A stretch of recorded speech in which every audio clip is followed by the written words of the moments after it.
외계인이 우리 눈앞에 나타나서 우리랑 만날 수 있을까? 낮에 하늘을 바라보면 태양이 3개가 떠 있는 거죠. 굉장히 심상치 않은 전파 신호가 있었습니다. 혹시 외계인들이 의도적으로 보낸 건 아닐까? 그 행성계에 있는 지적 생명체들이 우주부에서 발전한 거예요.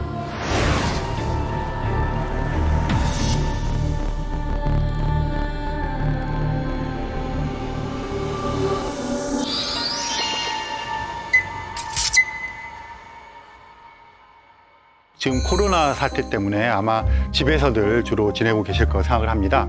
2020년 그랬고요. 아마 2021년도 상당 기간 동안 우리가 집에서만 주로 있어야 될 것이라고 생각이 되는데요. 답답하지만 어쨌든 잘 이겨나가야 될 것이라고 생각합니다. 그래서 오늘 제가 여러분들과 같이 이야기하고 싶은 것은요. 그럼에도 불구하고 우리가 좀 더 광활한 세계로 한번 나가볼 수 있지 않을까. 그래서 우주 여행도 한번 해볼 거고요. 외계 생명체도 한번 만나보고 그런 여정을 떠나보도록 하겠습니다.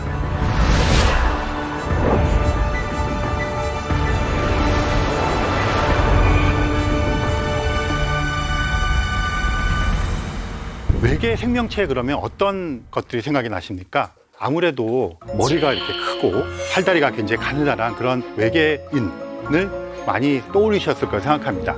그런데 실제로 과학자들은 외계인이 우리 눈앞에 나타나서 우리랑 만날 수 있을까? 그 지점에 대해서는 조금 주저하고 있는 것 같아요. 여러 가지 이유로. 하지만 외계 생명체를 만날 수 있는 또 다른 방법들을 생각하고 있습니다. 최근에 굉장히 이슈가 되고 우리들의 희망의 끈을 더 길게 가져갈 수 있도록 해주는 외계 지적 생명체와 관련된 몇 가지 관측적인 사실이 있었거든요. 그러니까 그 얘기를 조금 풀어보도록 하겠습니다. 지구에서 가장 가까운 별이 어떤 별인지 아시나요? 의외로 초등학생들을 정확히 잘 맞추는데요. 어른들은 잘 못 맞추는 경향이 있습니다. 지구에서 제일 가까운 별은 태양입니다. 태양은 별이고요. 그 항성이라고 부릅니다. 그리고 태양 옆에 있는 수성, 금성, 지구, 화성 이런 것들이 행성이죠.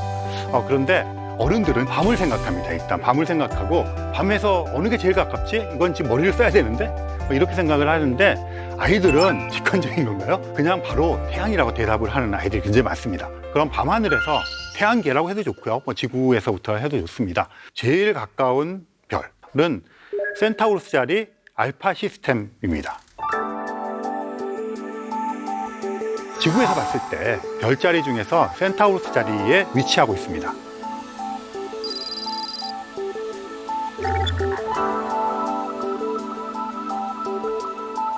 시스템이라고 했잖아요. 센타우루스 자리 알파 A별, 센타우루스 자리 알파 B별, 그리고 프록시마란 별, 이렇게 3별이 모여 있는 시스템입니다. 거기에는 프록시마 B라고 하는 행성이 존재를 하고요. 낮에 하늘을 바라보면 태양이 3개가 떠 있는 거죠. 지구에는 태양이 하나밖에 없잖아요. 그러면 재미있는 일들이 많이 벌어질 겁니다. 우리는 태양이 하나이기 때문에 그냥 낮은 명확해요. 태양이 떠 있을 동안은 우리가 낮이라고 부릅니다. 태양이 지면 밤이고 깜깜해지는데요. 프록시마 B라고 하는 행성에서 하늘을 바라보면 어떻게 될까요? 태양이 3개가 떠 있는데 태양이 2개만 떠 있을 때도 있겠죠. 1개만 떠 있을 때도 있겠죠. 하나도 없을 때가 있겠죠. 그러면 낮이라는 단어가 낮 1, 낮 2, 낮 3 이렇게 되길래요. 별의 종류에 따라서. 그래서 우리가 상상하는 것과는 굉장히 다른 세계가 펼쳐질 거라 생각합니다. 그런데 이 프록시마라고 하는 별의 주위에서 날아오는 굉장히 심상치 않은 전파 신호가 있었습니다. 2020년 말쯤에 알려졌는데요. 영국의 가디언지라고 하는 데서 연구 결과가 나오기 전에 미리 발표를 해버렸어요. 프록시마라고 하는 별에서 전파 신호가 왔는데 이게 그냥 별에서 오는 전파 신호가 아니라 외계인이 보내는 전파 신호일지도 모른다는 기사를 내보냈어요. 외계인을 찾는 거 좋아하는 사람들은 또 흥분했겠죠. 그랬는데 이 전파 신호가 온 것이 왜 중요하냐 하면 과학자들이 그동안 태양계 내를 비교적 오랫동안 탐색을 했어요. 그랬는데 화성이라든지 다른 몇 곳에서는 박테리아나 미생물 같은 생명체가 있을지도 모르겠다는 희망을 가질 만한 증거들이 좀 있었어요. 그런데 아무리 생각을 해봐도 지적 생명체, 지구인 같은 생명체는 태양계 내에는 없는 것 같아요. 거의 99.9%. 그렇다면 어떤 별이 있고 그 주위에 행성이 돌고 있는 또 다른 태양계에서 희망을 걸고 찾아야 되잖아요. 그런데 태양계에서 제일 가까워요. 가까운 곳에서 뭔가 발생된다는 건 되게 고무적이잖아요. 물론 못 가봅니다. 제일 가깝다고 해도 빛의 속도로 4.3광년을 가야 됩니다. 우리가 가지고 있는 로켓이 있거든요. 1초에 막 20km씩 날아가는 로켓이에요. 그러면 서울 시내에서 분당이나 일산까지 1초 만에 뿅 가는 그런 속도거든요. 그런 속도로 가서 8만 년을 가야 돼요. 그러니까 이거는 가기가 되게 힘들잖아요. 그래서 이제 과학자들이 주목한 것이 가지 않고도 그쪽에 어떤 외계인이 있는지를 찾아보는 방법을 궁리했어요. 이런 거죠.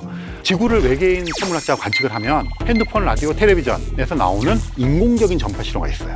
그렇다면 다른 행성에도 우리가 전파 망원경을 가지고 관측을 해서 핸드폰, 라디오, 텔레비전 같은 인공적인 전파 신호가 나오면 이런 것들을 만들어낼 수 있는 문명을 건설했을 것이고, 그렇다면 거기에는 우리 정도 되는 지적인 능력을 가진 외계인이 있을지도 몰라라고 개연성 있게 주장이 될 거잖아요.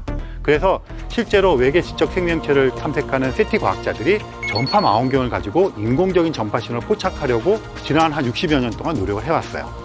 그런데 이번에 프록시마라는 별에서, 지구에서 제일 가까운 그 별에서 전파 신호가 왔는데, 이 전파 신호가 굉장히 강한 신호고요. 인공적인 전파 신호 같은 신호가 온 거예요. 그냥 흥분하는 거죠. 굉장히 좋죠. 그래서 한쪽에서는 외계인이 보낸 것 같다 그랬는데, 또 한쪽에서는 지구에 핸드폰, 라디오, 텔레비전이 막 신호가 있어요. 그런 게 삐져 들어왔을 수 있잖아요. 심지어 이런 일도 있었어요. 전파 천문대에서 굉장히 강한 전파 신호를 받아서 막 흥분했는데, 예전에 그게 낮 시간에만 발생하는 거예요. 알고 보니까 거기는 천문학자가 밥 먹으려고 전자레인지를 돌린 거예요. 그래서 그 전자레인지에서 막 나온 거예요. 이런 것들 다 포함해서 이게 지구상에서 나오는 전파 간섭이거든요. 이럴 수도 있는 거예요. 또는 우리가 알지 못하는 천체 현상일 수도 있어요.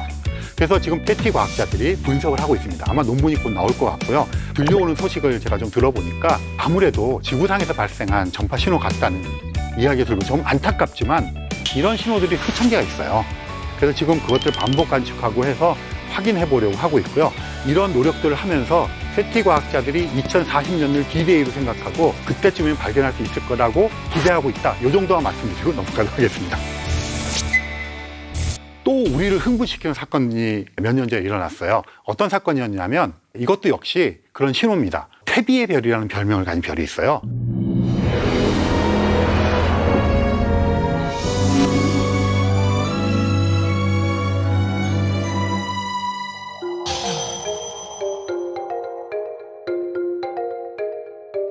이 별은 원래 밝기가 이렇게 변하는 별입니다. 그런 걸 변광성이라고 부릅니다. 이런 것들은 주기적으로 빛이 변하는 애들도 있고요. 불규칙하게 빛이 변하는 애들도 있어요. 근데 이 태비의 별도 약간 불규칙하게 별이 변하고 뭐 죽기가 있는 것 같기도 하고 좀 애매한 별이었는데, 이게 몇 년 전에 보통 때 어두워지는 것 이상으로 급격하게 어두워지는 거예요.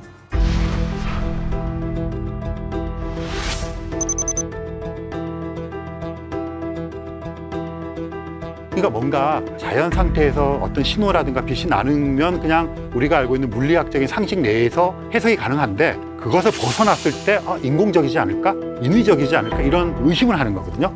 근데 이 태비의 별의 어두워지는 폭이 너무 급격한 거예요. 빠른 시간 내에. 그래서 의심을 하기 시작했죠. 관측을 또 하고 해서 사실은 그 별이 도너츠처럼 먼지를 둘러싸고 있는데, 이 두께가 두꺼워지는 지점이 마침 그 지역을 지나가서, 그러면 이제 먼지에 빛이 흡수가 되잖아요. 그래서 급격히 어두워졌다. 그렇게 이제 가정을 해봤어요. 그럼 이런 먼지들이 그 정도의 양으로 존재하는지를 관측을 해보면 됩니다. 해서 딱 떨어져서 그거라 그랬으면 이제 종결되는 건데, 그럴 수도 있고 안 그럴 수도 있게 관측된 거죠. 그래서 기각은 못했습니다. 이럴 개연성이 높아진 거죠. 근데 그러기에는 그 전에 그러면 왜 그렇게 어두워지지 않았어? 라고 또 질문을 할 수가 있잖아요. 그래서 그렇게 고정되어 있는 어떤 도넛 모양의 먼지 같은 띠가 아니라 굉장히 많은 해성들이 막 돌아다니면서 가리는 거예요. 그 별을. 별 앞에 가리니까 어두워지는 거죠. 그렇게 해서 계산을 해봤어요. 그랬더니 해성이 어느 정도 많아야 되는데 너무 많아요. 그렇게 많은 해성들이 그런 각도로 보이면 어두워질 수도 있지만 그렇게 될 확률이 얼마나 있을까? 이러니까 이것도 그럴 수도 있고 안 그럴 수도 있는 거예요. 그렇다면 지금쯤 돼서는 외계 지적 생명체에 무엇인가가 관여했다고 한번 생각해 보자. 그래서 어떤 생각을 했냐면, 프리만 다이슨이라고 하는 물리학자가 있었거든요. 그분이 논문을 발표한 게 하나 있어요. 다이슨 부라는 것을 했는데, 어떤 거냐면 지구에서 지금 태양으로부터 오는 태양열을 받는 게 막대한 에너지잖아요. 끊임없이 들어오고 있고, 그런데 우리도 지금 태양광 패널 이러는데 이런 것들이 효율이 그렇게 높지 않아요. 그리고 저장하는 것도 만만치가 않잖아요. 그래서 다이슨이 생각한 건 뭐냐면, 지구의 공정 궤도 그 바깥에다가 뭘 뒤집어 씌우자는 거예요. 인공 구조물을. 그러면 태양으로부터 나오는 빛이 이 인공 구조물이 먹어요. 먹고 있다가 서서히 내뿜어요. 어떤 원리냐면 찜질방 가면 벽돌을 펄펄 끓는 가마솥에 넣잖아요. 그러면 얘 벽돌이 열을 막 먹잖아요. 그리고 벽돌을 꺼냅니다. 그러면 여기서 원적외선이 막 나오죠. 그럼 그걸 우리가 쬐는 거잖아요. 마찬가지 원리입니다. 커다란 찜질방을 만드는 거예요. 둘러싸고. 그러면 태양으로부터 오는 걸 먹었다가 에너지를 서서히 발산해 주는 거죠. 그러면 지구상에서 뭐 석탄 에너지, 뭐 기후 온난화 이런 거 걱정할 필요 없이 쓸 수 있다는 거죠. 그러니까 너무 좋은 아이디어인데 또 다른 천문학자나 물리학자 계산해 봤어요. 지구에 공정 궤도를 둘러쌀 만한 재료가 있어야 될 거 아니에요. 그 재료를 만들려면 어떻게 될까? 지구랑 태양을 다 없애야 돼요. 뭐 예를 들면 그런 이제 공학적인 문제가 있죠. 하지만 원리상으로 소재를 잘 만들면 그렇게 될 수 있죠. 그러니까 우리는 그 단계까지 못 갔어요. 그래서 이런 생각을 해본 겁니다. 태비의 별 주변에 있는 어떤 행성계에서 지적 생명체들이 우주부에서 발전한 거예요. 발달한 거예요. 그래서 그들은 다이슨 굴을 만들었어요. 그럼 어떤 일이 벌어지느냐면 구조물을 만들었으니까 별빛이 막 가릴 거 아니에요. 그럼 이게 막 어두워지고 막 이럴 수 있잖아요. 특히나 얘가 뭐 회전을 한다든가 뭐 이런 식이면. 그래서 다이슨 굴을 잘 만들면 이 현상을 설명할 수 있잖아요. 그래서 예전에는 외계 생명체를 찾거나 외계 지적 생명체를 찾을 때 우리가 바이오 시그니처를 찾는다 그랬어요. 생명체가 있으려면 예를 들어서 대기에 산소나 뭐 질소가 있어야 돼 뭐 이런 걸 찾는 거죠. 그런데 지금은 테크노 시그니처를 찾는 게 유행이에요. 다이슨 굴라는 건 테크노 시그니처에 속하는 거잖아요. 그래서 바이오 시그니처와 테크노 시그니처를 한꺼번에 모아서 같이 찾아보면서 외계 지적 생명체, 외계 문명체를 찾는 것이 요즘에 이제 외계인을 찾는 전략 중에 하나입니다. 태비의 별은 어두워지다가 다시 좀 밝아지기 시작했어요. 그래서 여전히 그 미스테리지만 이것도 역시 알고 있는 것과 설명해보고 그래도 안 되면 그렇게 가보자 이런 것입니다. 천문학이 화학이나 물리학과 다른 것 중에 하나가 실험하기가 힘들어요. 화학은 막 섞어보고 1대2로 섞어보고 3대2로 섞어보고 하면서 뭘 만들면 돼요. 물리학도 돌 떨어뜨리면서 운동실험 해보면 되거든요. 천문학은 일식이 있어요. 계기일식이. 다시 보고 싶어요. 놓쳤어요. 효렸어요 그날. 그럼 너 한 번 더 돌아줘. 이게 안 되거든요. 그러니까 천문학은 관측을 할 때 유니크해요. 그리고 멀리 떨어져 있잖아요. 그래서 거기서 오는 빛을 받아서 그게 전파가 되어진 적외선이든 이게 분석을 합니다. 그런데 예외가 있어요. 우리 가서 탐사하는 거죠. 그리고 얼마 전에는 하야부사 1, 2 거기서 소행성에 가서 거기 있는 소행성 물질을 가지고 왔어요. 그런 경우가 있지만 그거밖에 없어요. 지금까지 샘플을 갖고 온 거는. 그런데 우리에게는 운석이 있어요. 지가 떨어져 줘요.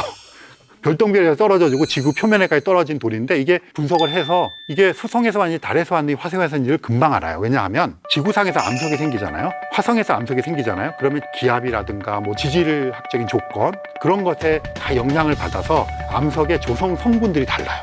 그래서 그거를 딱 과학자들이 보면 이걸 화성, 수성, 달 이걸 금방 알아요. 그런데 이건 이제 태양계 내에서 얘기잖아요. 근데 우리가 알고 있는 이제 외계 지적 생명체나 외계 생명체 보면 태양계 바깥에서 와줘야 되는데 센타우루스짜리 알파 시스템에서 올라그래도 1초에 20km 가는 로켓으로 5만 년, 8만 년이 걸리는데 이게 그렇잖아요. 그런데 굉장히 또 다행스러운 것은 우리 태양계가 있으면 가운데 태양이 있어요. 수성, 금성, 지구, 화성 그래가지고 명왕성이 있는 지역을 카이퍼 벨트 지역이라고 불러요. 해왕성 궤도에서 명왕성 궤도까지인데 거기서 더 멀리 나가면 오르트 구름이라는 지역이 있어요. 이 태양계를 겉에서 공처럼 둘러싸고 있는 것을 오르트라고 하는 네덜란드의 천문학자가 예측을 했어요. 있을 거라고. 카이퍼 벨트는 우주 탐사선이 가서 있다는 걸 확인했는데 오르트 그룹은 더 멀리 있어서 아직 확인하지 못했어요. 그래서 지금 보이저 1호가 명왕성 궤도의 한 5배 정도를 날아가고 있거든요. 근데 얘 속도로 오르트 그룹의 완전 끝까지 가려면 3만 년을 더 가야 돼요. 그리고 안쪽 오르트 그룹, 바깥쪽 오르트 그룹이 있거든요. 안쪽 오르트 그룹에 도달하는 데는 몇백 년이면 될 거라고 생각해요. 그 오르트 그룹에 해성의 씨앗 또는 해성의 고향이라고 해서 이 얼음 돌덩어리들이 많이 모여 있어요. 그러다 얘네들이 안쪽으로 들어와서 해성이 되고 이런 거거든요. 태양계가 그렇게 생겼어요. 그러면 다른 태양계도 바깥에 오르트 그룹이 있을 거 아니에요. 그럼 거기에 토행성이 되거나 해성이 되는 그런 돌덩어리 얼음 알갱이들이 되게 많을 거 아니에요. 그런데 우리 태양계는 우리 은하의 중심을 1초에 250km 속도로 이렇게 공전을 해요. 마치 지구가 태양계를 돌듯이. 근데 돌다 보면 별들 사이의 거리가 가까워지기도 하고 멀어지기도 하거든요. 가까워지면 이쪽 오르트 그룹하고 저쪽 오르트 그룹 사이에 막 교란이 생길 거 아니에요. 그럼 태양계 내에 있는 오르트 그룹에 있던 얼음덩어리, 돌덩어리가 튕겨져 나가고요. 딴 데 있던 게 튕겨져 와요. 그러면 생각해 보실 수가 있죠. 그렇게 해서 튕겨져 나온 이것이 또 돌다가 태양계로 들어올 수가 있어요. 그러면 우리는 운석이 문제가 아니라 다른 태양계에 있는 거를 우리가 볼 수 있잖아요. 그런 애를 발견했어요.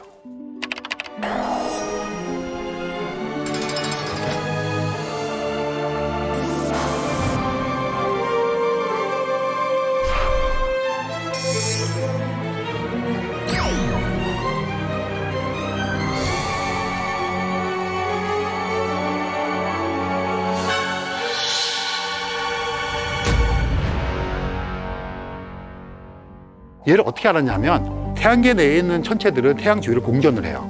공전하고 있다는 이야기는 태양계가 생긴 지 46억 년에서 50억 년 되는데 그 사이에 불규칙하던 게 다 튕겨져 나가고 규칙적이고 안정적인 애만 남아서 돌고 있는 거예요. 그런데 이 오umu아무아는 들어오는 각도도 굉장히 달라요. 그리고 속도도 굉장히 달라요. 그러니까 얘는 들어왔다가 나갈 수 있는 애예요.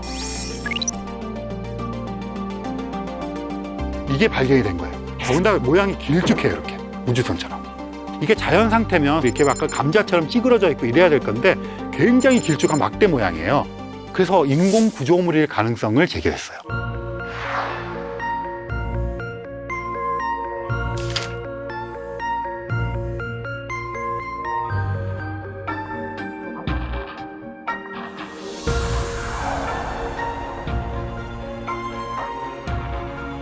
이 자체가 우주선이냐? 이 자체가 우주선이라는 증거가 없어요. 거기에 인공 구조물이 얹혀져 있거나 이럴 가능성도 있잖아요. 만약에 우리가 어떤 소행성을 태양계 바깥으로 날려보낸다고 쳐봅시다. 그럼 거기다가 사람이 살지는 못해도 전파 신호를 뭐 100년에 한 번씩 내는 장치를 한다든가 다른 거를 섞어 놓을 수도 있잖아요. 그래서 얘를 자연 상태라고 보고 관측하는 것에 덧붙여서 전파 관측을 해봤어요. 인공적인 전파 신호가 있는지. 굉장히 바람을 가지고 봤죠. 혹시 외계인들이 의도적으로 보낸 건 아닐까? 그랬는데 전파 신호를 포착하지는 못했어요.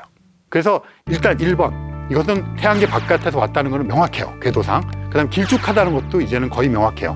그 다음에 성분이, 암석 성분이 많을 거라는 건 확실해요.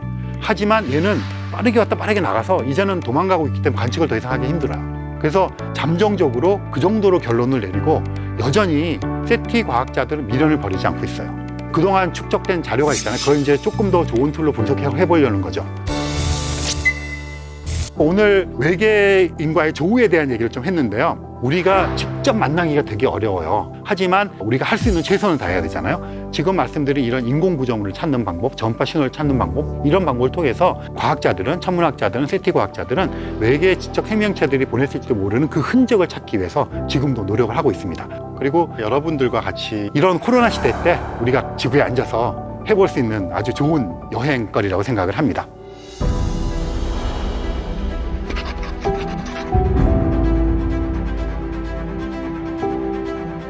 만약에 태양계 행성과 위성을 여행할 수 있는 여행을 떠난다고 생각을 해보시면 어떤 걸 보시고 싶으십니까?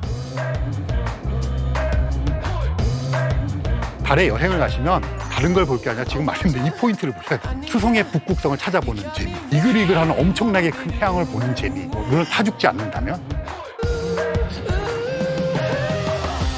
금성에 호텔을 만들어서 띄우자. 그래가지고 거기서 살자. 가볼 만하겠죠. 그럼 화성은 바람도 붑니다. 화성 폭풍도 불고요. 그다음 진눈깨비도 내립니다. 그러니까 되게 신기한 경험이 될 거예요. 그런데 정말 제가 권하고 싶은 화성에서의 여행은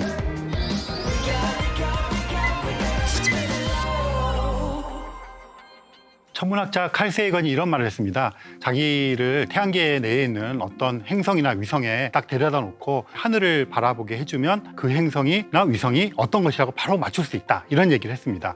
그만큼 태양계 내에 있는 행성이나 위성들이 자기들만의 독특한 성질을 가지고 있다는 얘기죠. 그래서 이런 거 한번 해보면 좋을 것 같다는 생각이 들었습니다. 코로나 시대에 우리가 여행을 많이 못 다니지만 만약에 우리들에게 태양계 행성과 위성을 여행할 수 있는 여행을 떠난다고 생각을 해보시면 어떤 걸 보시고 싶으십니까? 지구랑 비슷한 거? 아니면 지구랑 다른 점? 다른 행성과 위성으로 하나씩 가면서 그곳에서 바라본 하늘은 어떨까 하는 것들을 한번 살펴보기로 하겠습니다.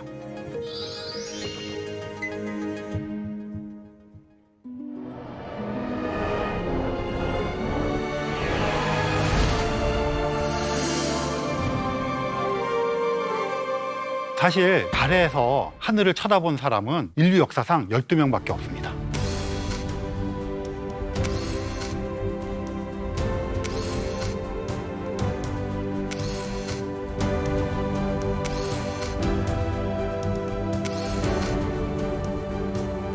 아폴로 11호가 1969년 7월 20일 날 사람을 싣고 달표면에 착륙을 했죠.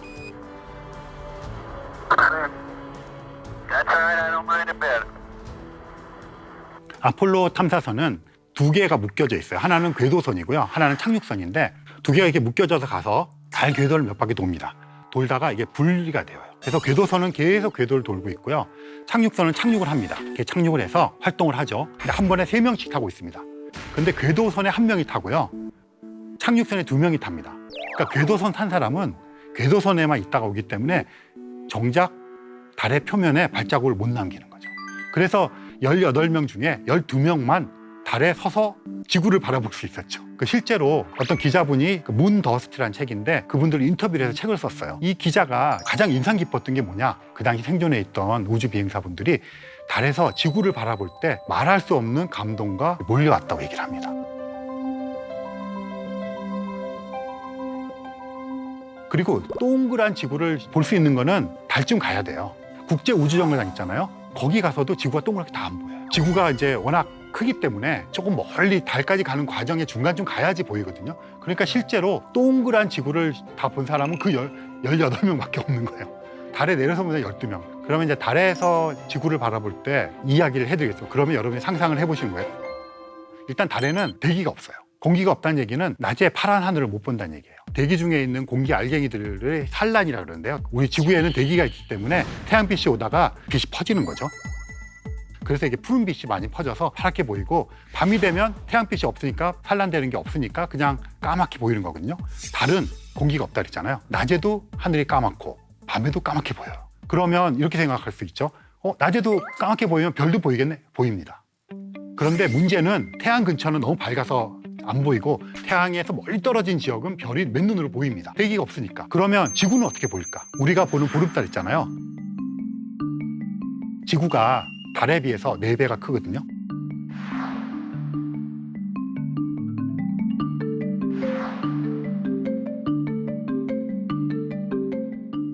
보름달 4개가 있는 크기로 지구가 딱 있는 거예요. 볼만 하겠죠. 그러니까 그거 바라보고 있는 감독이라는 게 얼마나 멋질까 생각해 볼 수 있는데, 더 멋진 것은 지구가 항상 거기에 머물러 있어요. 왜 그러냐면 지구는 자전을 막 해요. 그리고 달이 정확히 28일에 한 바퀴 지구를 공전을 합니다. 그런데 그런 얘기 들어보셨죠? 항상 달은 앞면만 지구에서 보인다. 그게 왜 그러냐면 공전 주기와 자전 주기가 똑같다. 얘가 이렇게 돌면서 앞면을 보면서 이렇게 도는 거예요. 한 바퀴 돌면 자전을 한 바퀴 한 것이면서 공전을 한 바퀴 한 거예요. 그러니까 지구 입장에서 보면 항상 달이 앞면만 보이는 거죠. 달에서 어느 한 지점에서 보면 지구는 이렇게 가니까 항상 같은 위치에 하늘에 떠 있어요. 보름달 4개만한 게. 그러니까 되게 신기한 경험이 될 거예요. 더군다나 지구는 자전을 하잖아요. 같은 위치에 떠 있으면서 어두워졌다 밝아졌다 그래요. 너무 멋지겠죠? 달에 여행을 가시면 다른 걸 볼 게 아니라 지금 말씀드린 이 포인트를 보셔야 됩니다.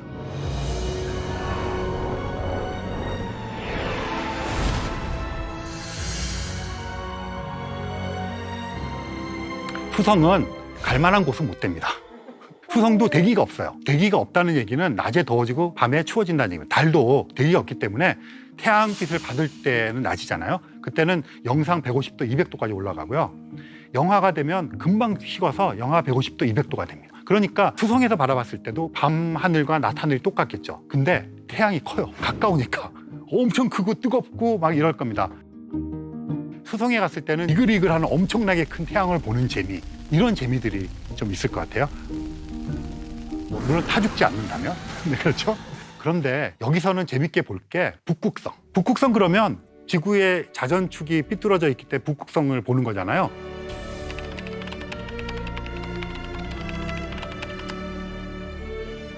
그러면 지구 중심적으로 생각을 많이 하잖아요. 자전축이 똑같으면 그러겠죠. 수성의 자전축이 지구랑 똑같으라는 법이 없잖아요.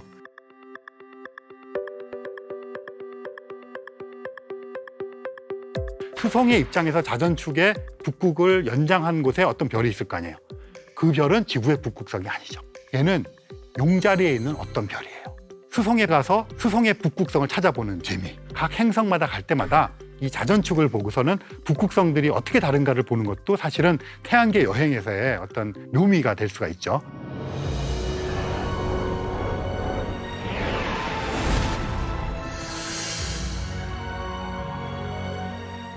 그 다음에 이제 금성. 금성은 지구에서 달 다음으로 가깝고 지구랑 크기가 비슷해요. 외계인 천문학자들이 바깥에서 태양계를 보면 태양이 있고 행성들이 막 있잖아요. 그럼 금성과 지구는 크기도 비슷하고 질량도 비슷하고, 금성과 지구는 또 대기도 되게 두껍고 이렇기 때문에 쌍둥이 행성이라고 볼 가능성이 커요. 그래서 금성이 사실은 예전에 굉장히 각광을 받았거든요. 금성이 지구처럼 따뜻한 곳이라고 생각했어요. 그래서 이런 선전까지 했다 그래요. 미국의 플로리다주가 되게 따뜻한 지역이잖아요. 우리 금성으로 놀러 가서 바캉스를 즐겨요. 막 이런 선전도 했다 그래요. 그런데 이제 칼세이건이 여기는 엄청 뜨겁다 하는 걸 알았는데, 뜨거운 이유가 이 이산화탄소로 이루어진 대기가 너무 두꺼워요. 일종의 온난화 효과. 근데 실제로 이제 우리가 금성에 탐사선을 보냈거든요. 내렸어요. 일단 너무 두꺼워서 낮에도 태양이 안 보여요. 우리 구름 막 꽉 낀 날 생각해 보세요. 태양빛 때문에 생기는 주변에 이렇게 번짐이라는 밝아진 이런 현상을 알 수가 있죠. 그러면 밤에는 별이 보일까요? 안 보여요. 그러니까 금성에 가서는 그런 두꺼운 대기 속에 있는 이런 것들을 즐기는 이런 여행이 되겠죠. 근데 최근에 금성 표면에서의 그 약간 생명체의 흔적이 발견됐다, 이런 게 나왔어요. 거기에 박테리아나 미생물 같은 생명체가 존재할 가능성이 커졌거든요. 근데 그 지역이 어디냐면 지구 표면과 기압이 비슷하게 되는 지역이에요. 그래서 지금 어떤 아이디어가 나오고 있느냐면 금성의 표면에서 50km 상공에다가 호텔을 만들어서 띄우자. 그래가지고 거기서 살자. 그래서 금성에 가게 되면 아마 거기다가 전진기지를 만들고 정말 이렇게 뜨거운데 할 수 있는 것 같고 내려갔다 오는 뭐 이런 식의 여행이 되지 않을까 생각을 합니다.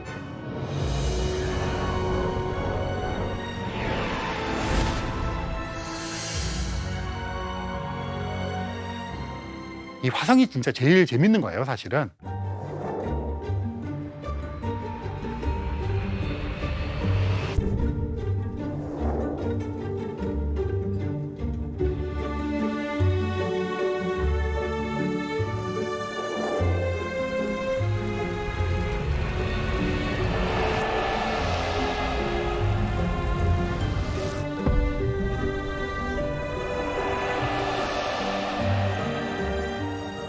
화성의 표면에는 물이 흘렀던 흔적들이 많이 발견이 되고요. 계절에 따라 그것들이 스며 나왔다, 스며 들어갔다 하는 것들이 포착이 되었고, 남극과 북극에 빙하가 있어요. 그리고 이 빙하가 커졌다 작아졌다 합니다.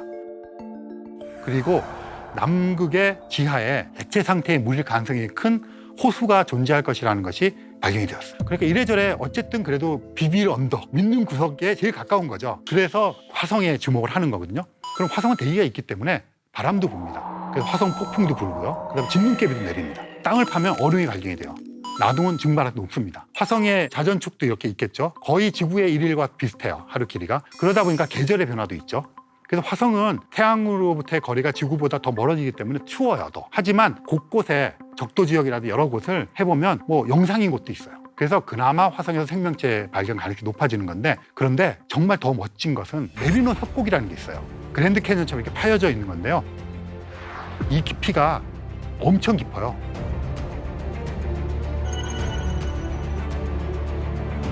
그다음에 올림푸스 산이라는 게 있는데 태양계에서 제일 높은 산이에요.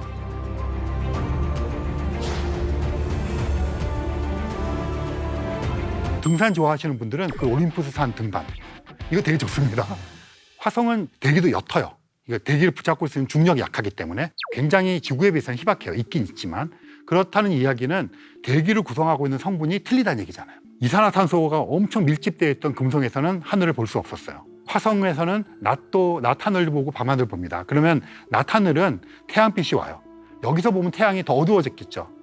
이게 겉보기의 크기는 거리에 비례해서 작아집니다. 멀면 멀수록. 그러니까 우리가 보는 태양의 크기에 비해서 반 정도로 작아집니다. 그러면 빛이 오는 양도 적을 거고, 우리가 태양을 지구에서 보는 것보다는 훨씬 더 어둡지만 여전히 밝겠죠. 부분 일식 같은 거, 많은 부분이 가려졌는데 불구하고 이게 확연하게 우리가 어두워졌다는 느낌을 받지 못해요. 그만큼 태양의 반 이상이 가려져도 약간의 차이밖에 안 납니다. 그러니까 크기가 반으로 됐다 하더라도 그 태양은 여전히 막강한 위력을 발휘를 하게 됩니다, 화성에서. 그런데 그 빛이 오고 화성의 대기 성분 조건들이 지구가 다르잖아요. 그러니까 화성에서는 푸른 하늘을 기대할 수가 없어요. 지구도 가만히 생각해보면 해가 질 무렵에 노을이 빨갛게 물들기도 하고 가끔씩 푸른 하늘도 있지만 보랏빛 하늘도 보기도 하고 이렇게 다르잖아요.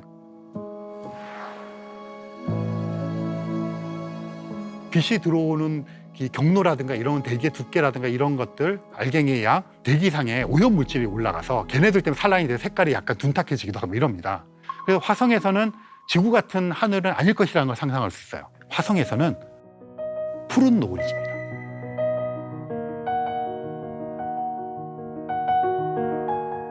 바이킹 1호와 2호, 그 이후에 큐리오서티까지 많은 탐사선들이 가서 확인한 바예요. 정말 제가 권하고 싶은 화성에서의 여행은 와인 한잔 할 준비하고 딱 가셔가지고 해가 뜰 때, 해가 질 때, 그러면 노을이 질 거 아니에요? 이문세 씨의 붉은 노을 노래 있잖아요. 그럼 노래 좀 바꿔가지고 푸른 노을 노래 부르면서 와인 한잔 하면서 그렇게 보는 멋이 있을 거예요.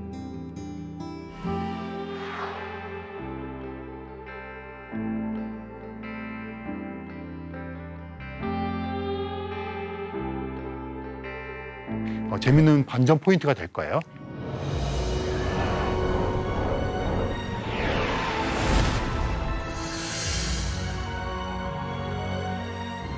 근데 목성, 토성 이런 데를 가면 정작 목성이나 토성에는 착륙을 못해요. 목성, 토성, 해왕성, 천왕성 이런 애들 있잖아요. 지구보다 엄청 커요. 그래서 우리가 거대 기체 천체라고 부릅니다. 또 춥기 때문에 얼음 천체 이렇게 부릅니다. 기체로 이루어져 있기 때문에 화성이나 이런 데서 내릴 수가 없어요. 내리면 쑥 빠지겠죠. 그래서 거기서 보는 것은 상상할 수밖에 없겠죠. 목성의 위성에서 바라보는 걸 한번 생각해 봅시다. 목성에는 여러 위성들이 있는데요. 그중에 제일 과학자들이 관심을 갖게 된 유로파라는 목성의 위성입니다.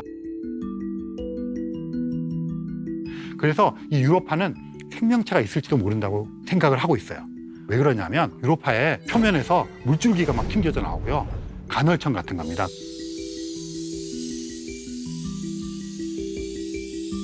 그리고 표면은 얼음덩어리인데 이 속을 파고 들어가면 그 속에 그 녹아있는 액체 상태의 물이 있을 거라 생각하고 심지어는 소금물이라고까지 보고가 되고 있어요. 그 양을 다 합치면 지구 표면에 있는 바다를 다 해서 이렇게 둥글둥글 모아놓고 비교해보면 지구 위에 있는 바다의 양보다 더 많아요, 물량이. 그런 거로 관측이 되고 있습니다. 그럼 유로파의 표면은 균열된 얼음입니다. 거기에 있다고 생각해 봅시다. 대기가 없어요. 밤하늘 깜깜하게 보이겠죠. 태양은 이제 목성쯤 가니까 여전히 제일 밝게 빛나지만 어둡겠죠. 대기도 없으니까 어쨌든 깜깜해요. 그리고 작은 태양이 보일 테고 목성이 어떻게 보이겠습니까? 목성이 엄청 크게 보이겠죠. 또 이거 가까이서 보니까 목성이 진짜 하늘을 이렇게 막 가릴 정도로 보일 겁니다.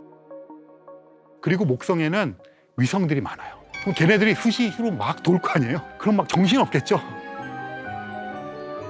그런 위성들이 막 날아다니고 목성에 하니까 정신없는 낮과 밤 하늘이 막 연출이 될 거예요.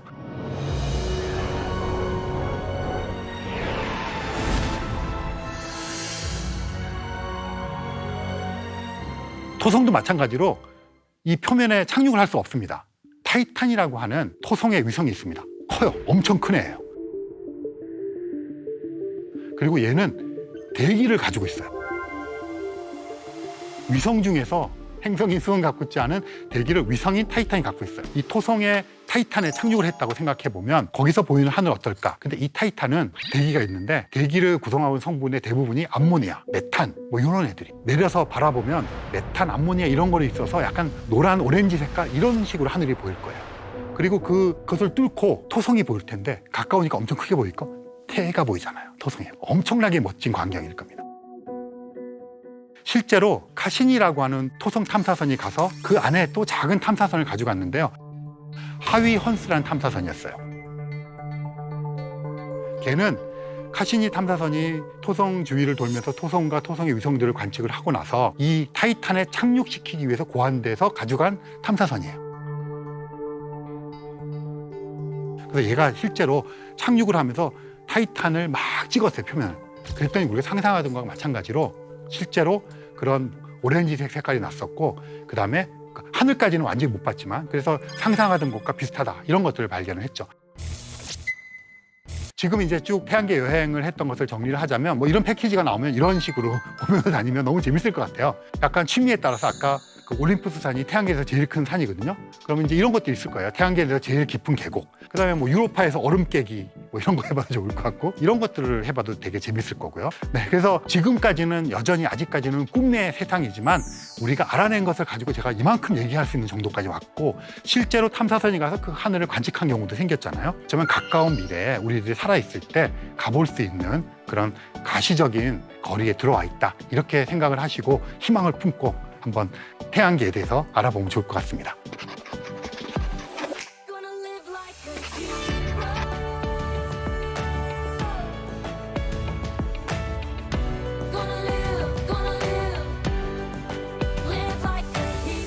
지구의 모습을 보기 시작한 게 얼마 안 됩니다. 누가 높이 올라가나 경쟁. 올라가서 사진을 막 찍어요. 찍은 다음에 박살나겠죠.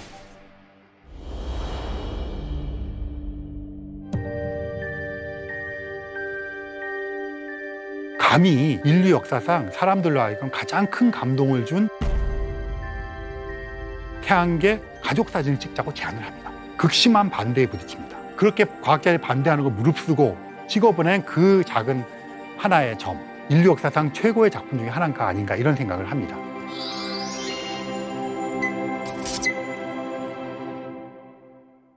제가 대학원생 때 이야기인데요. 대학원 이제 연구실에서 논문 읽고 뭐 작업하고 있는데 근처에 있는 어떤 초등학교 학생이 찾아왔어요. 제 기억에 아마 5학년 여자아이였던 것 같은데 제가 제일 만만했는지 저한테 다가와서 질문을 던졌어요. 선생님이 숙제를 내줬는데 지구가 둥글다는 증거를 알아오래 그랬대요. 그런데 우리가 알고 있는 것들 빼고 직접적으로 증거를 알아오라 그랬대요. 그래서 이제 저도 제가 알고 있고 설명할 수 있는 것들을 얘기를 했죠. 뭐 예를 들어서 다들 알고 있는 거 있잖아요. 배를 보면 돛대가 이렇게 보였다가 넘어가고 보이니까 이렇게 지구가 둥글다는 둥.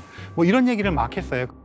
그렇게 말고 자기를 직접 설득시켜버리는 거예요. 뭐 막 얘기를 하고 뭐 종이를 꺼내갖고 막 이렇게 이랬는데 설득이 안 되는 거예요. 자기 눈으로 보면 믿겠다는 건데 자기 눈으로 믿으려면 우주 여행을 해야 되는데 그건 할 수가 없는 거잖아요. 그래서 이제 그날은 타일러서 돌려보내고 그 다음날 오면 가르쳐주겠다 하고서는 이제 주변에 있는 친구들, 대학원 동료들과 머리를 싸매고 막 여러 가지 얘기했는데 뾰족한 수가 없잖아요. 그냥 우린 그렇게 배웠어요. 그래서 알고 있는 거예요. 그 다음날 왔어요. 왔는데 얘가 친구들 데리고 왔어요. 여러 명. 그래가지고 우리는 또 궁색한 대답을 했겠죠. 납득이 안 되고 설득이 안 돼요. 그래서 뭐 타협을 했어요. 옥상에 올라가서 망원경으로 별 보여주고 짜장면 사주고 그냥 아는 것을 치자 이렇게 된 겁니다. 그래서 실제로 지구가 둥글다. 우리는 누구나 다 수긍해. 물론 평평한 지구로 음모론을 주장하는 사람도 있지만 그런 사람들은 극히 일부의 사람들이고요. 대부분의 사람들은 증거가 있고 사진도 있고 다 알고 있단 말이죠. 그런데 그 여학생이 던졌던 질문처럼 돌아가서 내가 어떻게 지구가 둥글다는 걸 알지? 어떻게 알아냈지? 생각하면 사실 막막하잖아요. 그리고 제일 좋은 거는 사실은 직접 눈으로 보는 거죠. 내 눈으로. 내 눈으로 못 본다면 다른 사람의 눈으로 본 것을 믿는 게 최고잖아요. 그 여학생이 던졌던 질문은 굉장히 궁극적인 질문이었다고 생각을 하고요. 그래서 이렇게 한번 해보고 싶어요. 지구를 떠나면서 지구를 막 바라보는 거죠. 이런 작업을 한번 해보면 어떨까?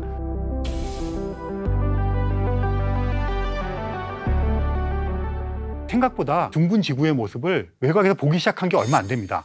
아무리 높은 산꼭대기에 올라가도 지구가 둥글게 보이지 않아요. 지구가 지름이 12,800km고요. 둘레가 4만 km예요. 4만 km.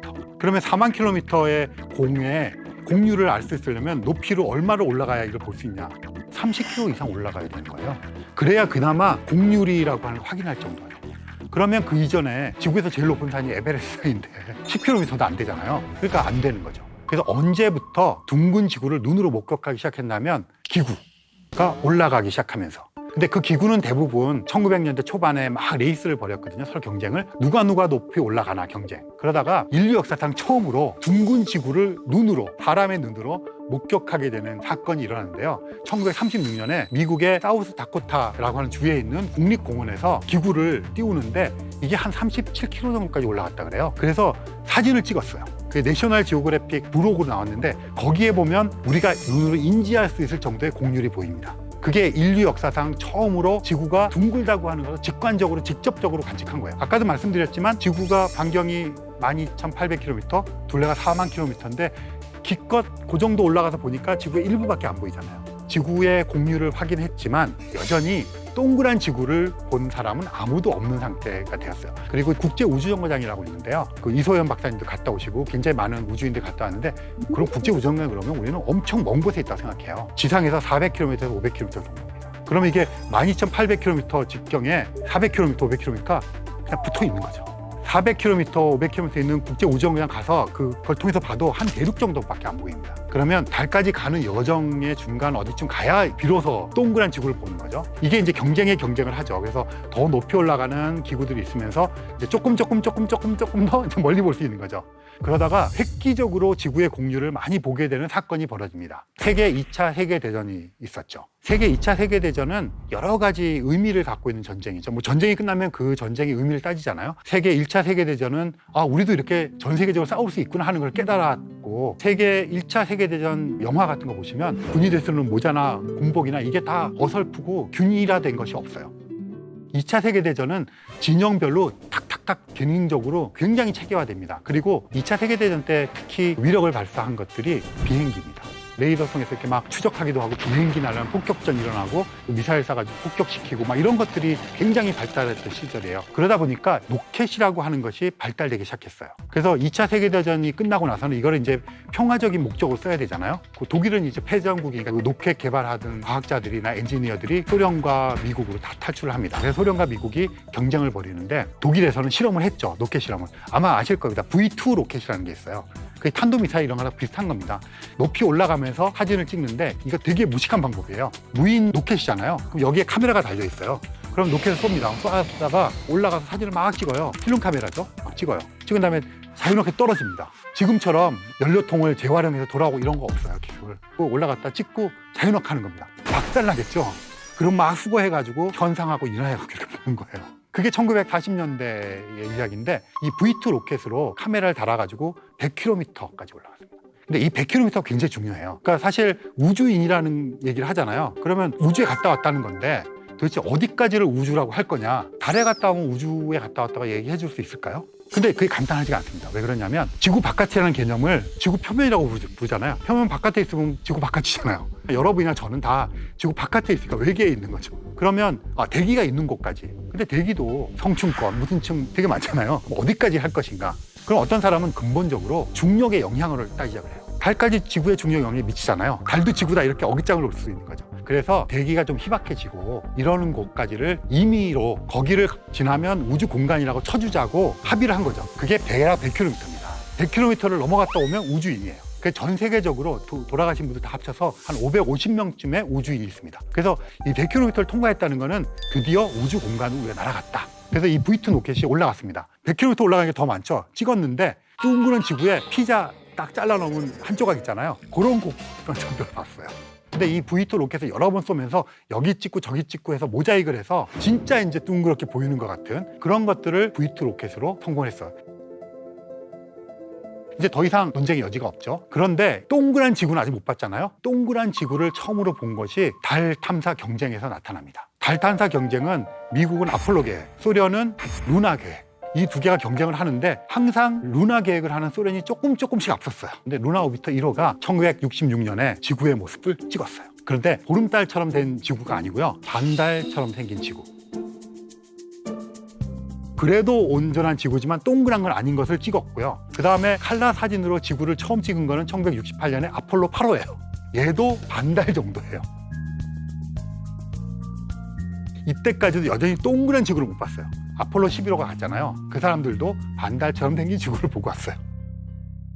그럼 동그란 지구를 언제 봤느냐? 1972년 12월 달에 마지막으로 사람을 태우고 달러 갔던 아폴로 17호가 드디어 동그란 지구의 모습을 사진을 칼라사에 찍어 보냈어요. 그래서 지구의 별명이 생깁니다. 블루 마블, 푸른 구슬, 푸른 보석. 그래서 그 이후로 지구의 애칭이 블루 마블이 됩니다.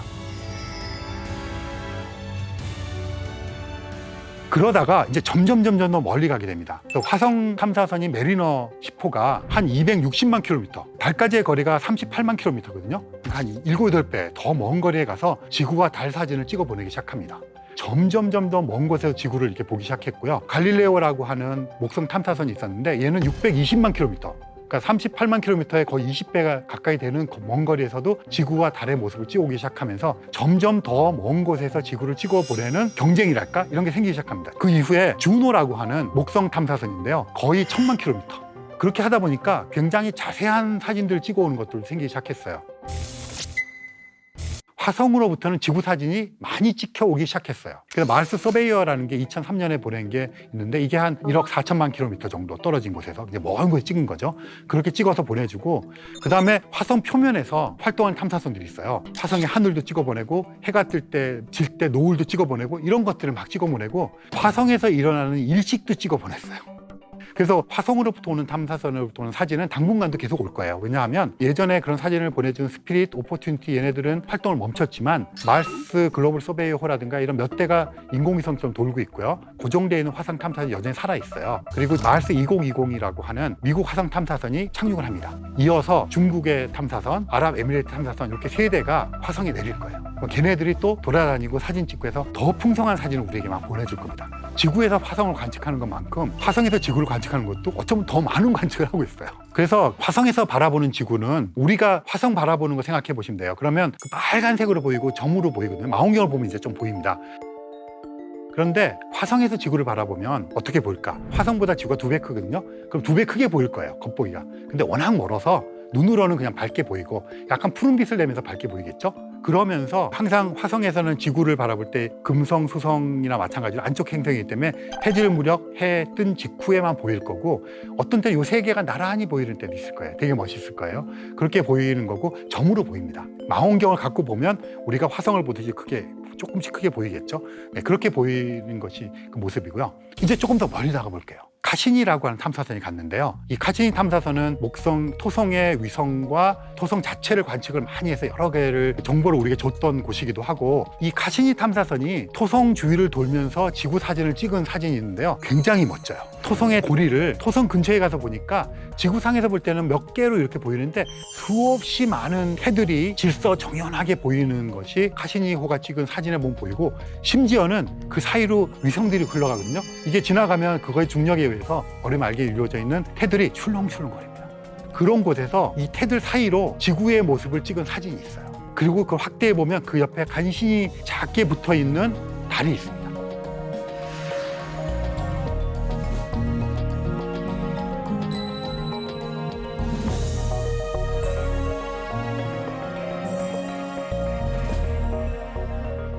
저는 지금까지 쭉 얘기했던 그런 모든 사진 중에 토성태 사이로 보이는 지구의 사진, 확대해서 보면 작은 점처럼 붙어있는 달까지도 보이는 이 사진, 저 사진은 정말 멋진 사진인 것 같고요. 카시니 탐사선은 과학적인 탐사를 하는 탐사 위성이잖아요. 그런데 이 사진은 과학 탐사 위성이 찍었지만 인류가 만들어내는 가장 위대한 예술 작품 중에 하나가 아닐까. 그 다음에 하나 더 말씀을 드리려고 하는 이 사진은 감히 인류 역사상 사람들로 하여금 가장 큰 감동을 준 더 위대한 예술 작품이었다고 말할 수 있는 사진 얘기를 하려고 하는데요. 보이저 1호 얘기를 먼저 하겠습니다. 보이저 1호와 2호가 있는데요.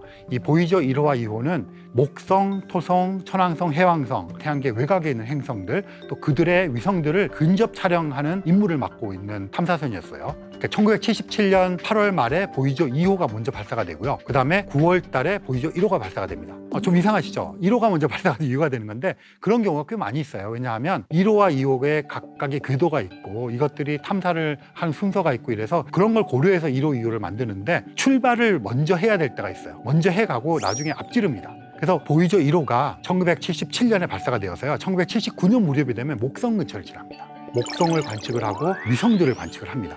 그리고는 얘는 태양계 바깥을 향해서 계속 항해를 합니다. 근데 이 태양계는 어떻게 생겼냐면요. 가운데 태양이 있어요. 태양이 있으면 주변에 수성, 금성, 토성, 목성, 천왕, 해왕성이 거의 같은 원반에서 돕니다. 이렇게 납작하게 이렇게 돌고 명왕성이 조금 삐딱하게 돌았어요. 하지만 대부분의 행성이나 위성들은 이렇게 돌고 탐사선들도 태양계의 면을 원반 면을 통해서 가겠죠. 관측을 하고 옆을 지나가야 돼. 그런데 보이저호는 목성을 관측한 다음에 약간 이렇게 뜨게 됩니다. 1990년쯤이 되었을 때 해왕성 궤도에 위치를 하는데 이렇게 면에 있는 게 아니라 조금 떴어요. 마치 사다리 같은 걸 놓고 올라가서 밑을 내려다보는 약간 2층에서 밑에 사람들 모아놓고 사진 찍는 이런 뷰가 형성이 되어 있었어요. 그래서 칼 세이건이 태양계 사진을 찍자고 제안을 합니다. 더 멀리 가면 지구가 너무 어두워서 보이저호의 카메라로 지구가 안 담겨요. 더 멀리 가기 전에 카메라를 태양계 안쪽으로 돌려서 태양계 가족 사진을 찍자고 제안을 합니다. 극심한 반대에 부딪힙니다. 과학자들이 반대해요. 엔지니어도 반대해요. 왜 그러냐면 태양을 찍는 거랑 별을 찍는 기기는 완전히 다릅니다. 별은 찍는 기기를 태양에 갖다 하면 이게 터져버립니다. 금방 고장나버려요. 태양이 비록 멀지만 그래도 압도적으로 밝은 천체잖아요. 그래서 이 기기가 고장날까 봐. 그래서 칼 세이건이 그런 것이 고장나지 않게 다 계산해가고 설득을 합니다. 드디어 1990년 2월 14일 날 발렌타인데이 때 이 카메라를 안쪽으로 돌려서 태양계 가족 사진을 찍습니다. 수성은 태양에 너무 가까워서 구분이 안 될 정도로 묻혀버렸고 화성은 이미 지구보다 멀잖아요. 어두워서 안 찍힙니다. 해왕성과 천왕성은 찍히긴 찍힌데 이렇게 흐르면서 찍힙니다. 그럼에도 불구하고 태양계 가족 사진을 드디어 완성을 합니다. 그때 찍힌 지구의 모습이 있어요. 1990년 2월 14일 날 보이저 1호가 찍은 사진인데요. 그 사진에 한 픽셀도 안 되는 점이 찍힙니다. 지구가. 이 사진의 이름이 창백한 푸른 점, 영어로 페일 블루 도트. 인류 역사상 우리가 가지고 있는 가장 먼 곳에서 찍은 지구 사진입니다. 블루 마블 해서 지구의 별명이 페일 블루 도트로 바뀝니다. 페일 블루라는 색깔이 약간 푸른 계열의 색깔인데 지구가 이제 푸른 색깔을 내니까, 근데 페일이 얼룩졌다는 뜻도 있거든요. 저 때 무슨 색깔이 나타나겠어요? 한 점밖에 안 돼, 픽셀도 안 되는데. 그러니까 사실은 얼룩이라고 해도 그렇잖아요. 창백한 푸른 점. 그래서 창백한 그럼 약간 또 의인화된 느낌이 있잖아요. 그러니까 천문학자들이 이 말을 되게 좋아하거든요. 우리말 번역을. 근데 물리학자들은 되게 또 물리학자들이 좀 몸이 건조하잖아요. 그래서 창백한 푸른의 창백한이라는 거를 보다는 얼룩진 이런 거를 좋아해요. 번역판에. 그래서 제가 칼 세이건의 아내인 앤드류안이랑 인터뷰하고 할 때 이 이야기를 갖고 와서 페일 블루 돛이라고 지었는데, 페일 블루라고 하는 색깔도 있고 얼룩이라는 의미도 해서 이렇게 약간 한국에서 이런 논쟁이 있다 했더니 그분도 역시 이런 감성 없는 물리학자들, 저거를 보면 무심하기 짝이 없는 작은 점이잖아요. 그런데 저 점 속에는 77억 인구가 다 있었고, 그렇게 생각하면 저 페일 블루 돛, 창백한 푸른 점이라는 게 그냥 이름을 얘기 안 해도 저것만 바라보고 있을 때 느끼는 감정들 있잖아요. 저걸 보고 있으면 되게 연약하다고 느끼고, 정말 우리는 하찮은 존재구나, 미약한 존재구나, 이런 것들을 느끼고, 또 한편으로는 그러면서도 막 경외감, 경이로움 이런 게 같이 오고, 허무함, 허망함 여러 가지가 솟구치잖아요.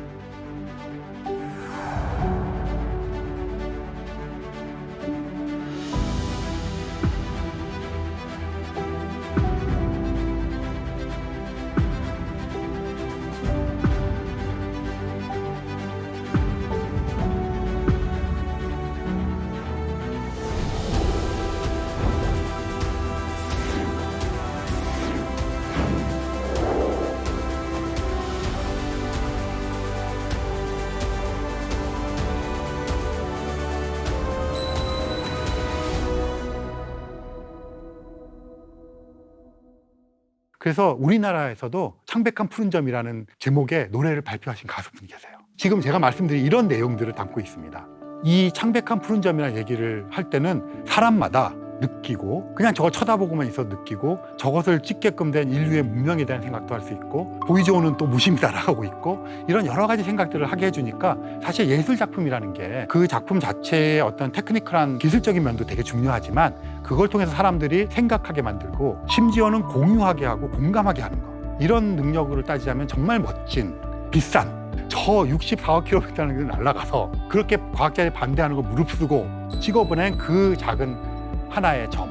그래서 우리들로 하여금 가장 지적이고 가장 감성적인 감수성을 일으키는, 우리를 성찰하게 만드는 점인 것 같아요. 1990년에 쐈다 그랬잖아요.